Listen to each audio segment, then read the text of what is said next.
দক্ষিণ প্লাজায় জানাজা শেষে সংসদ ভবন চত্বরে দাফন করা হলো সাবেক ভারপ্রাপ্ত রাষ্ট্রপতি ও স্পিকার ব্যারিস্টার জমির উদ্দিন সরকারকে। এ সময় উপস্থিত ছিলেন প্রধানমন্ত্রী, স্পিকার, ডেপুটি স্পিকার, বিরোধী দলীয় নেতা, মন্ত্রীসহ সংসদ সদস্যরা। ভোরে রাজধানীর একটি হাসপাতালে তিনি শেষ নিঃশ্বাস ত্যাগ করেন। মৃত্যুকালে প্রবীণ এই রাজনীতিবিদের বয়স হয়েছিল ৯৫ বছর। তাঁর মৃত্যুতে রাজনৈতিক অঙ্গনে শোকের ছায়া নেমে আসে। শোক প্রকাশ করে বাণী দিয়েছেন রাষ্ট্রপতি, প্রধানমন্ত্রী ও স্পিকার। তার স্মরণে কাল সারা দেশে শোক পালন করবে বিএনপি। আরও জানাচ্ছেন মুশফিকুর রহমান।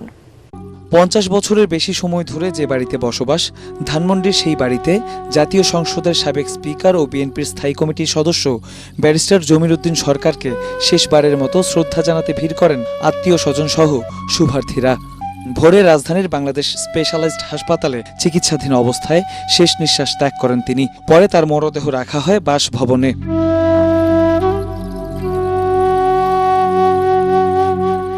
বাদ জোহর ধানমন্ডির তাকওয়া মসজিদে তার প্রথম জানাজা অনুষ্ঠিত হয়। বৈরী আবহাওয়ার কারণে কফিন নেওয়া সম্ভব হয়নি তার জন্মভিটা পঞ্চগড়ে।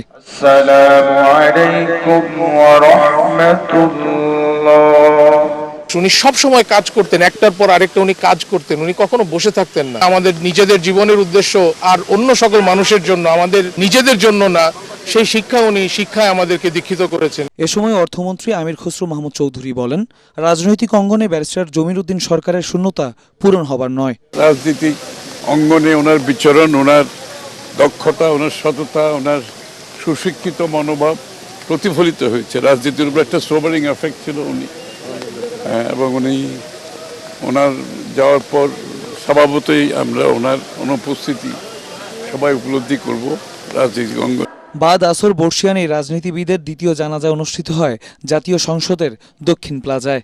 এতে অংশ নেন প্রধানমন্ত্রী Tarique Rahman, speaker, deputy speaker, বিরোধী দলীয় নেতা, মন্ত্রিসভার সদস্য এবং সংসদ সদস্যরা।